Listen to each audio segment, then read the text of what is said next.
So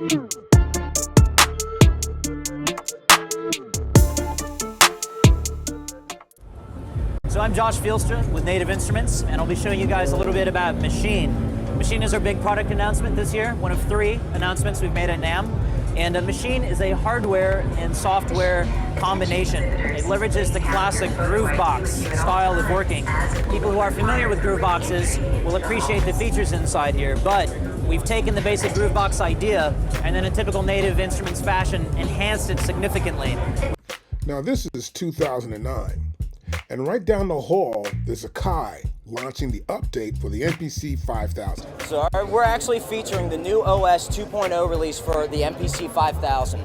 The important thing to know is this OS comes directly from our users, from forums, from emails that we've received. This is an awesome free download at akaipro.com. You can download it, load it into a compact flash card, and upload and upgrade your MPC 5000. Some of the big features really fast. There's now key mapping available. You can create up to 128 key groups on this for any piano sounds or any really vast sounds that you want to map out. As you can see from that video, a lot has happened.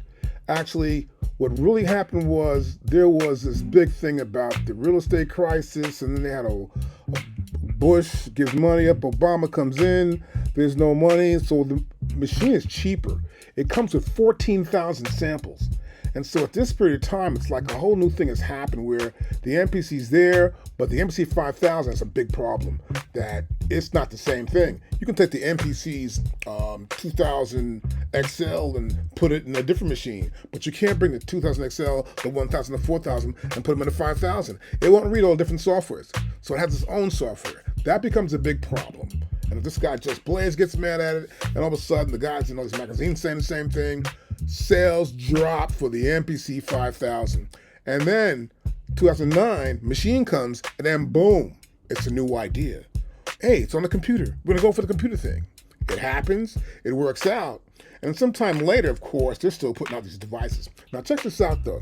Since the launch of the original Maschine in 2009, Native Instruments has released a total of 9 different hardware types. 9 of them, that's a lot. Well, kind of too, what they've been doing lately, but you know, they're doing the same old thing. But they're going both ways. They're doing computer, standalone, whatever you want, we will take your money. And now, of course, here, now the lineup has undergone a significant transition, particularly with the release of the Maschine 3 software, which was in like 2024, which officially retired support for the earliest generation. So just threw them all out. You can't use these anymore, which I don't get. If I bought it, why not help me? I mean, I gave you money. Let me be a part of the team.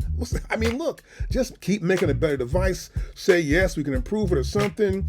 It makes no sense to me. I think you've got to at least respect that. I had the same problem with Reason when they came with some device and I had it. It was Reason 5 or whatever it was. They didn't fix it. And so you had to buy the next version. All right, forget that. I wasn't doing that. Anyway, here we go. So of course we've got this history of it now. So you'll see here the following table tracks every model, its lifespan, and its current status. Note that discontinued sales refers to when ANI, which is Native Instrument, stopped selling the unit, while discontinued support refers to the end of the official software maintenance and compatibility with new versions. So for example, here, you've got here the the Maschine MK1 was 2009, ended 3 years later, discontinued it, but it still worked until 2024. Same with the Micro. It still worked until 2024, and it lasted about 1 year, and it stopped making it. How do you make a device? It's only 1 year and you stop making it. Oh, we made enough already. That's it. I mean, come on now, really? Okay, so anyway, we got Maschine 2 comes out. MK2, that's the one I got there. I got it, now it's retired, which I don't like. I still use it. Why can't I use that machine anyway? I made videos on all these machines. I made videos on each one of these. They're great videos. People were buying them. I loved it. And it was helping the company out. Plus, at the same time, it's here on YouTube. So nothing wrong with that. But yeah, they discontinued. Okay, I get it.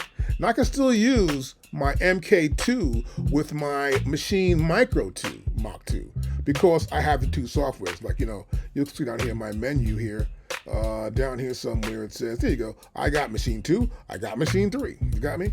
And it's a pretty simple thing to do. I don't mind that. But there are some features I'd like to have that are in 3 I can access in 2. Makes sense. Anyhow, so then they come out with the Maschine Micro, the same point, 12.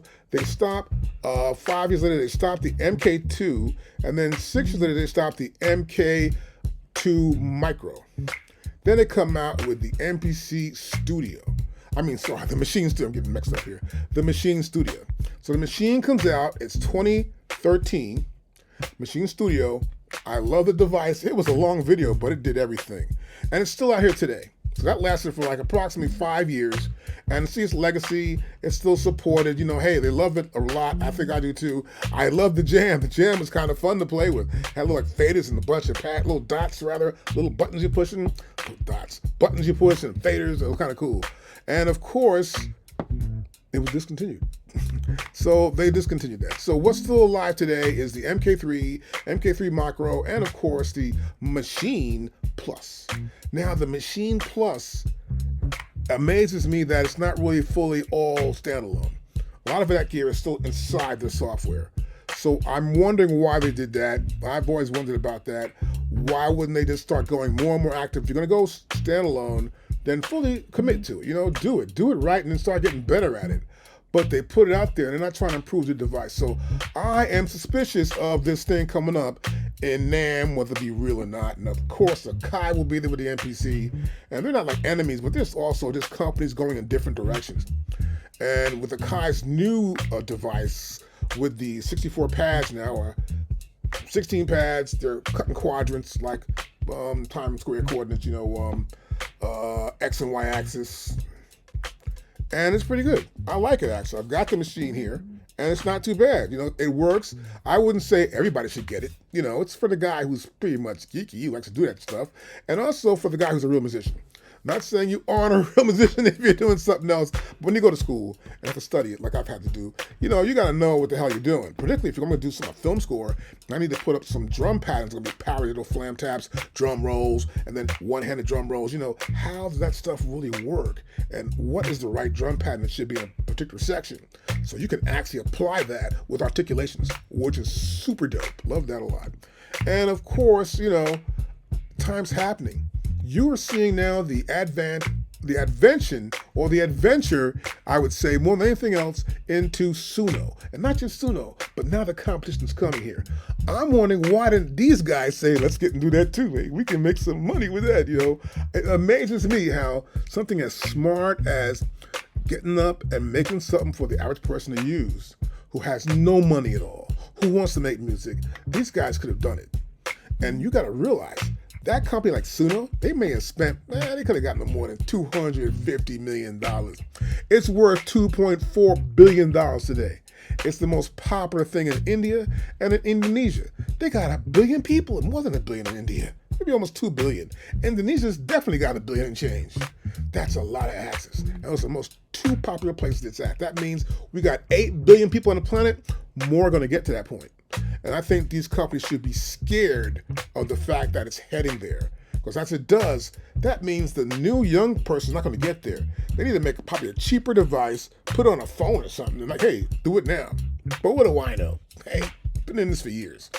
Anyhow, tell me what you think down below, and I'll see you in the next video. I might go into NAMM, but if you do, please tell me what happened.